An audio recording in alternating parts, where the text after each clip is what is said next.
World of Daphne.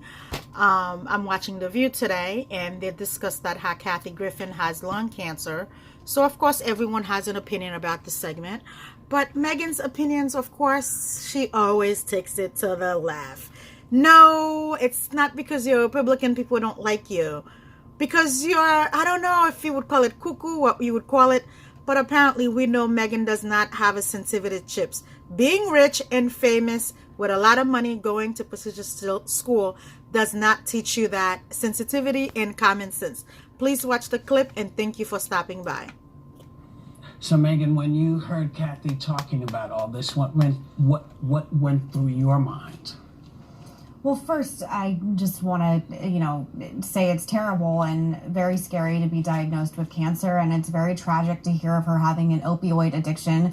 Both things have hit my family very hard. And it's, just horrific to go through as someone who's a bystander, let alone actually going through it yourself. So, my heart goes out to her in that way. And I hope for a very speedy recovery.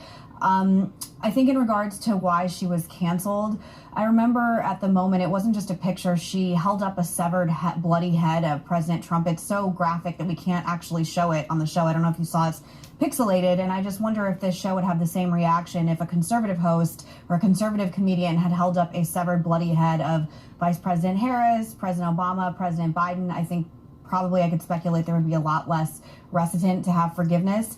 My issue with Kathy Griffin is, I'm going to name drop. Clay Aiken is one of my closest friends. How could you have issues with Kathy Griffin? My brother. She doesn't even know you. She made very, very, very cruel and homophobic jokes about him before he was out of the closet. Which is not acceptable. We have to go back to 2002, 2003 when that was still acceptable. He is a very strong person and has a very strong constitution, and he has said himself that he's one of the last people you can make homophobic jokes about and it's still socially acceptable. I think he's lucky he didn't end up becoming an opioid addict given the degree of bullying that happened to him when he was still struggling to come out of the closet.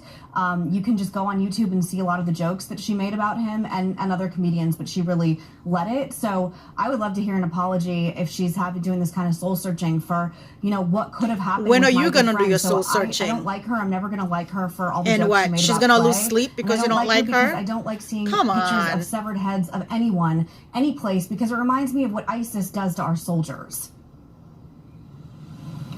Okay.